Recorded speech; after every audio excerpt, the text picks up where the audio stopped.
What is up, guys? I hope you are all having an absolutely stellar day. It is a sunny day here in Perth. My name is Justin Borg. This is the Greatness Unleashed podcast, and I am super pumped for today's episode because this is where we start to get real with each other. This is where we start to look at taking action on what it is that we are trying to achieve. And this is also where we start taking responsibility for where we are currently at. Today, guys, a topic that I'm loving talking about at the moment, and this is the 4 stages of creating sustainable change. In other words, what I'm talking about here is what it takes to create a habit. And as adults, this is something super important when we're trying to create change. But it is also difficult because if you're anything like me, I'm 46. So I've got 46 years of conditioning and habits that I have already built. So if I'm looking to change or create a new habit, I am fighting what I already know in some way, shape, or form. Okay. Through my conditioning, through my years of experience, I have developed a way of thinking just like you have. And sometimes when that way of thinking is challenged, then it can be difficult to create the change that we want to create. So, what we're going to do today, guys, is we're going to take a deep dive into these 4 different stages of habit creation, 4 different neurological stages, and I'm going to try and explain them as we go through. Now, first and foremost, guys, if you are um, someone that is looking to create change, actually, you know what? Whether you're looking to create change or not, if you love reading, a book that I can recommend is Atomic Habits by James Clear. Uh, a very easy read, but very powerful at the same time. He talks about different strategies that you can use to help create these habits. Now, habits, like I said, can be difficult. I use the term the pain of change needs to be less than the pain of staying the same for people to actually want to create change. Okay. For example, we hear some of the stories of the greats, the great entrepreneurs, uh, some of the wealthiest people in the world have created that change, that lifestyle, because they were at rock bottom. They've gone from something's happened in their life, they're at rock bottom, and the pain of change is less than the pain of staying at rock bottom. Okay. And that is generally what needs to happen. I work obviously as a fitness professional. I work with hundreds of different clients, and the ones that actually drive and get the results are the ones where rather than stay, it's easier to start to change than it is to stay where they are.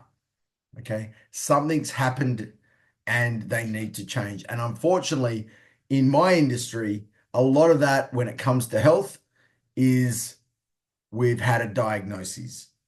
Okay. You've been to your doctor has said, I don't know, you need to lose some weight, you need to start exercising because if you don't, you are high risk for, you know, heart disease, which could end your life sooner rather than later. And then all of a sudden people go, oh shit, I actually need to do something. They've known they've needed to do something, but the pain of change has been greater than the pain of staying the same because we live in this society where we just think about the now. We don't necessarily think about the future. All right. So just some little examples of, you know, what we're going to be talking about today. And I've written down here, the old analogy of brushing your teeth. All right. As adults, we get up every morning and we brush our teeth. We don't even think about it. It is ingrained in us. But what did it take to get to that point? What did it take for us to just wake up and brush our teeth? All right.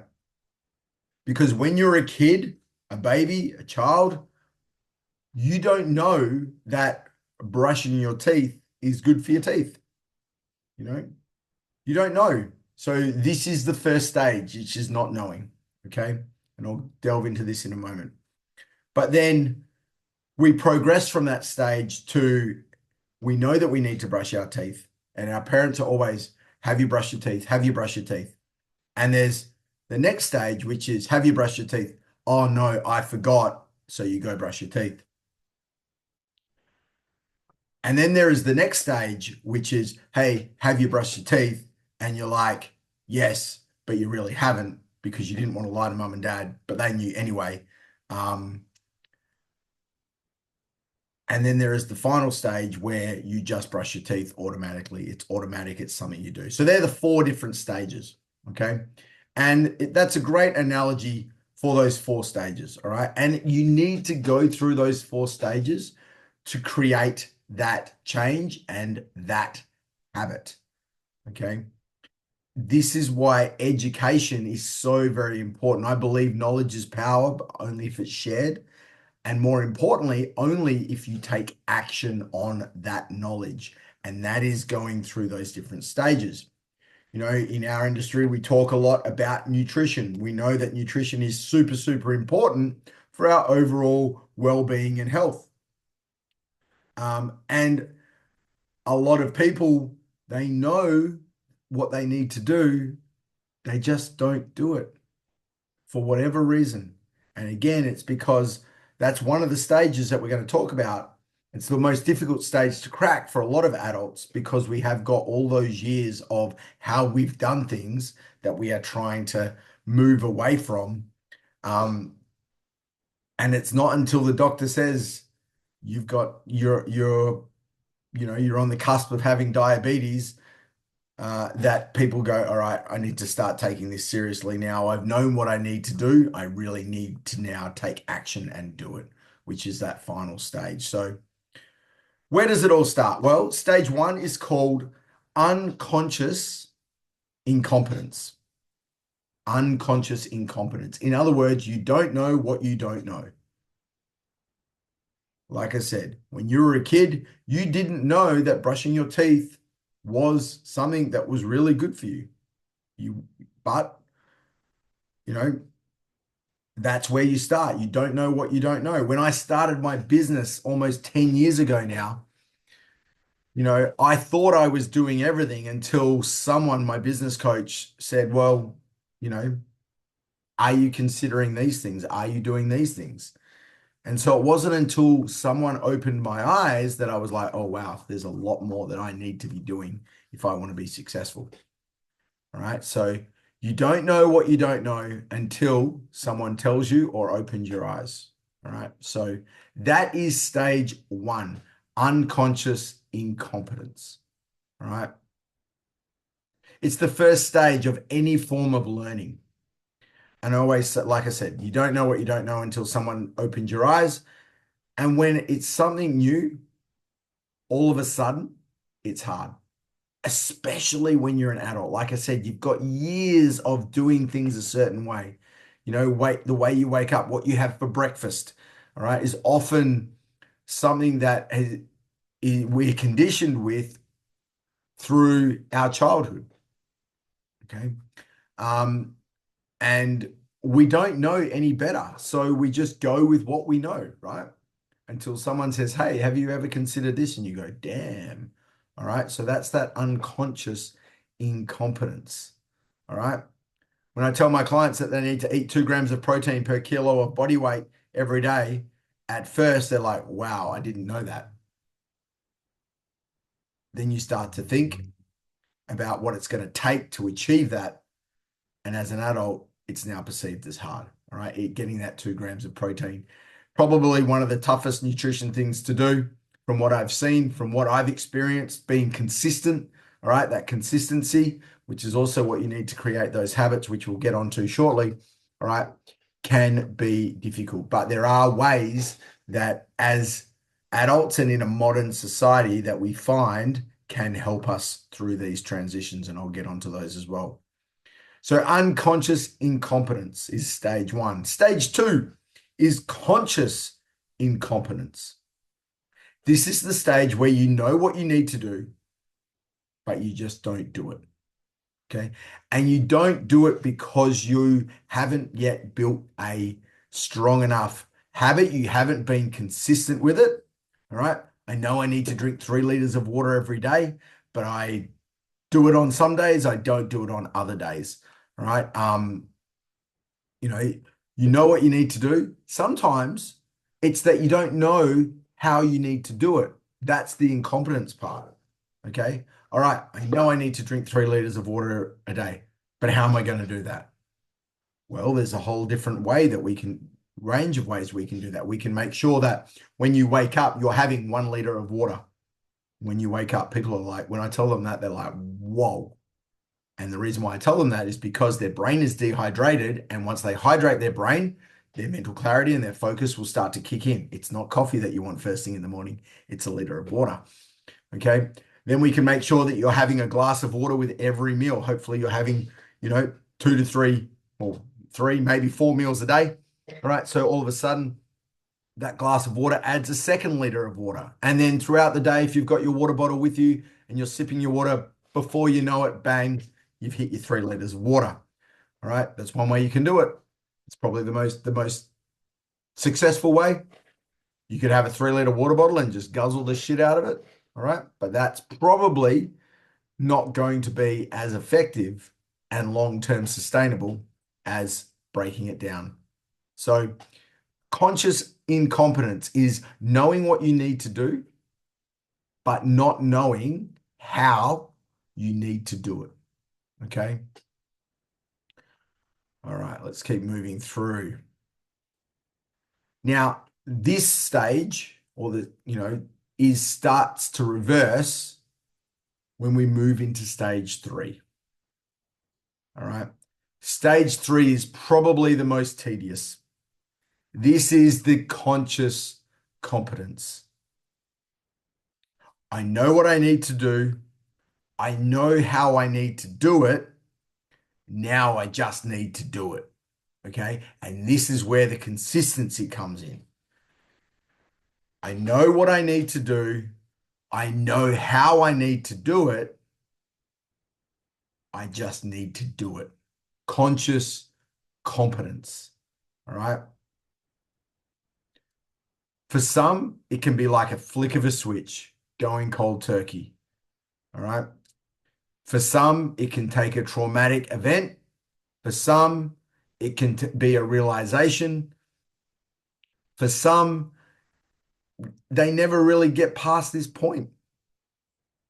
They might not even get to this point, or it all gets too hard. And they just, again, like I said before, the pain of change, the pain of staying the same. When we talk about fat loss as an example, all right, we talk about a balanced approach, an 80-20 rule. 80% good, 20% not so good. Okay, that's a balanced approach to helping you with your nutrition, whether it be fat loss, muscle gain, general well-being. Okay, 80% good, 20% not so good. Okay, what is good? Well, good is calorie controlled, high protein, high fiber diet, very little processed food. Boom. How am I going to achieve this? You're going to stop ordering Uber Eats and you're going to start cooking at home and you're going to start meal prepping. Shit. This is where it gets hard, right? This is now where it's on us. Okay.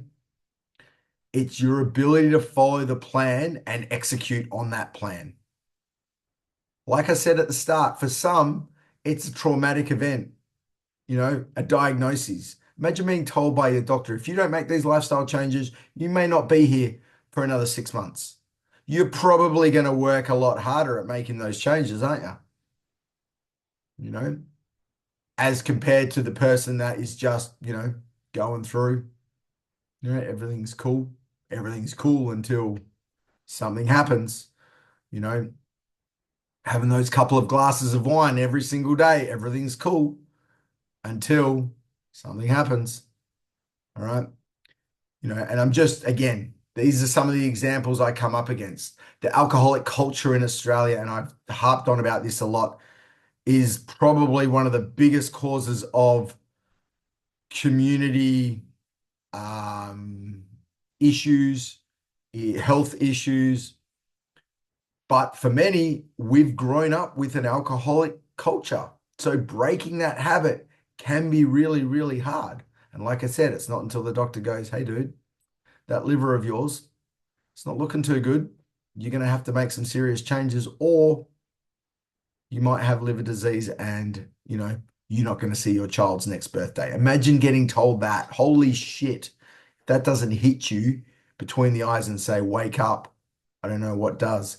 But sometimes for people, it takes that to happen because we live in the now. All right. We do live in the society these days. We live in the now.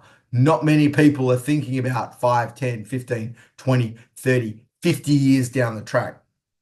All right. But this is what creating sustainable habit change requires. It requires you to have that horizon mentality, that long-term vision, the fact that I'm going to do something today that probably I'm not even going to notice that I've done it. I might feel good that I've done it. I've ticked the box. Awesome. But I'm going to have to do it today. I'm going to have to do it tomorrow. I'm going to do it the next day, the next day, the next day, next day, next day. All right. And then all of a sudden, you go to your doctor and your doctor goes, what the hell have you been up to? You're looking at $1,000,000 as compared to what you were before. Enjoy that long, healthy life. Hopefully, by the time you get to that, you've created that habit and now it's just happening, right? And that's what it takes. When we do a challenge at the gym, when you sign up to a nutrition plan, normally they're 8 to 12 weeks because that's what it takes to start to get some sustainable change. That's what it takes to build that habit. We've all heard the term, it takes 90 days to create a habit. Okay. It's not from day 1 to day 90. That's 90 days straight of doing that one task to create that ongoing habit. It's like brushing your teeth. If you didn't brush them every single day, if your parents weren't on your back to brush your teeth every single day, if it was a once on Saturday thing, people probably still wouldn't be brushing their teeth. But it's the consistency that what helps us move from this stage 3, conscious competence, into the final stage, which is unconscious competence. It is the stage where you just do. It is the stage where it's become a habit. It's the stage where you no longer have to think about it. It's the stage where things just work and happen. Okay. But it takes a lot to get to that point. And I spoke about things like support and accountability before. So let's now dive into that. All right. To get through that phase 3, you need a support crew. Maybe you need a coach, maybe accountability buddy. You need good people around you that are going to support you through this change. All right. Now, this can be very, very difficult because in Australia, we have this wonderful thing called tall poppy syndrome. People don't like it when other people are looking to level up. So make sure you've got the right people around you when you are looking to make these changes. All right. When you're at school, you've got a teacher. All right. When you're an adult, accountability now all of a sudden is generally it's your boss. All right. Most of us don't even think twice about getting up and getting to work on time. Why? Because if we don't, the boss is going to be on our back. And then all of a sudden, we your job's at risk. And we know money is one of the biggest drivers for so many things. All right. We need to get paid. We've got bills to pay. We've got a life to live. All right. We've got hopes. We've got dreams. All right. We need to get paid. All right. We need money. It's right up there with oxygen, as Zig Ziglar used to say. All right. But what I also find as a service-based industry is that because of the value that people place on money, they are more likely to take action on something that they have spent their money on. Let's use the gym industry as an example. 24/7 gym, $10 a week. Are you really missing that? Some people, yes. Some people don't even bat an eyelid. And they probably don't even go to the gym because of that. All right. Get up to small group training, personal training. Now we're up to 50 to $100 a week. That's decent money. You're going to utilize that. You're more likely to utilize that. And therefore, you're more likely to get results. Not that you won't get results at a 24/7 gym. You will get results if you go. So again, it's that consistency. And at this point, the accountability is the money. I've spent the money on this, so therefore, I'm going to make sure I do it. It's the same with eating healthy. All right. And I know I'll put my hand up here. What I thought was healthy, most people would think is extremely healthy until I spoke to a nutritionist, paid for a nutritionist, but now I make sure I follow her plan because I'm paying good money for that nutritionist. All right. And I'm getting the results accordingly. All right. So, and this is probably where a lot of industries are built these days. I have a business coach. I pay a business coach. What he tells me to do, I'm going to do it. All right. As much as he's not my boss, I am outlaying a good chunk of money for that. So I want to make sure that I use it. Money is a great driver of action. Okay. So don't be afraid to invest in your habit creation to get you through that conscious competence to our final stage, like I mentioned, which is that unconscious competence, the stage where you don't have to think about it, the stage where you have learnt the skill, you've practiced the skill, and now you can do it without even thinking about it. The action steps that you've been taking are now a habit. And things get much easier at this point. For me, again, the nutrition side of things, we're still working on it, but we're getting closer and closer. Some things are starting to get inbuilt. I can tell you that I'm probably not eating as much snacky junk food as I was before. All right. As an example. And that could be because the meals that I'm eating are of a higher quality and therefore I don't feel like snacking. That could be a byproduct of that. It could also be a byproduct of I'm paying this money for a nutritionist. I'm doing all these healthy things. Maybe I should stop doing the unhealthy. And this is where habit stacking comes in. All right. And this is one of the James Clear models. All right. For many of us, if we've got a habit that's not serving us and we need to remove that, we need to replace it with something. A smoker is trying to give up smoking. If you just take that away, what are you going to replace it with?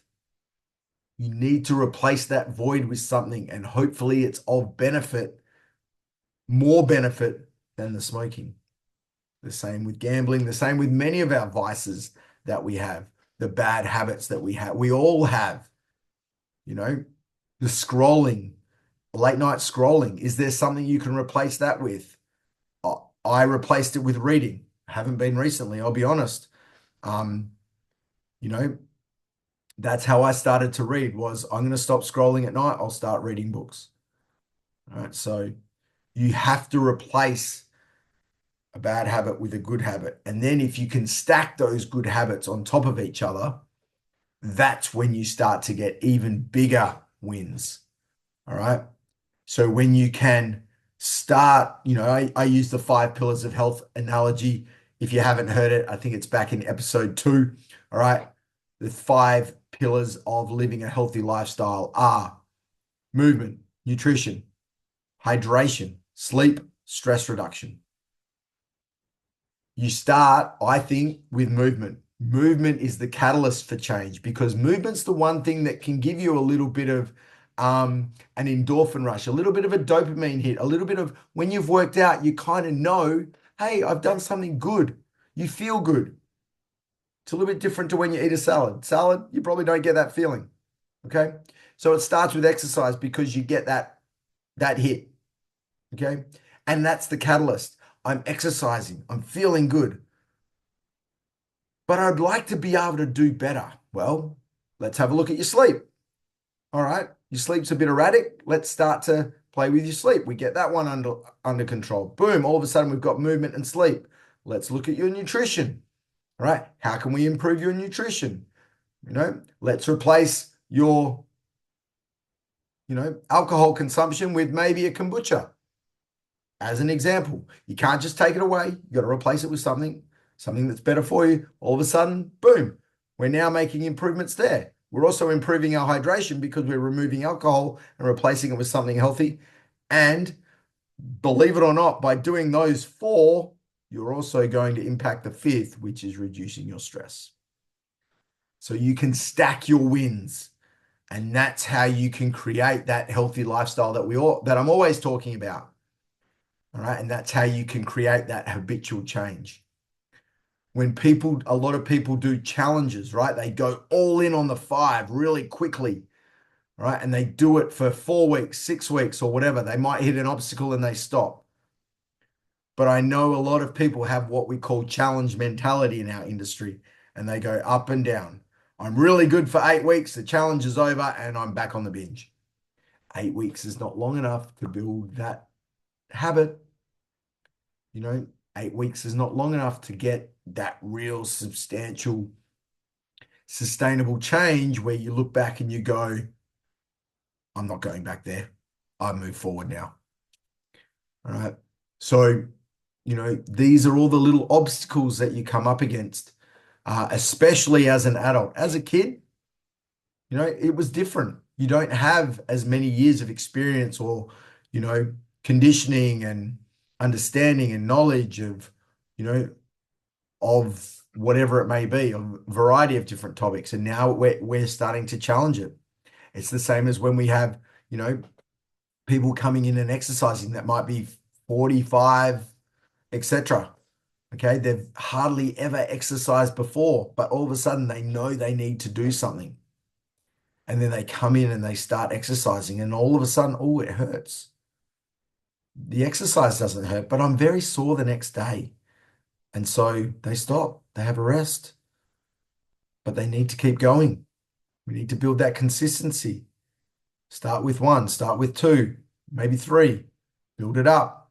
Don't do more than what you need to, right? Because then you're going to burn yourself out. And that's, the other side of the coin. But I digress a little bit, but it's about creating those habitual changes and that stage of conscious competence. I know what I need to do. I know how I need to do it. I just need to do it. And this is where people talk about their why. Why are you doing it? There's got to be a reason.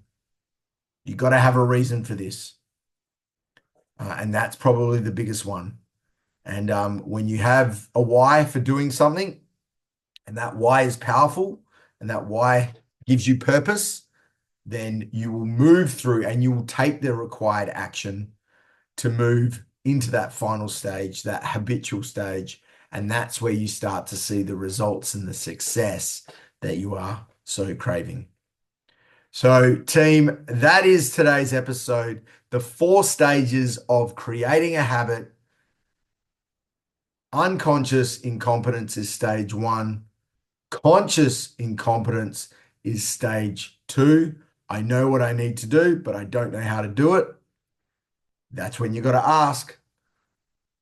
Conscious competence. I know what I need to do.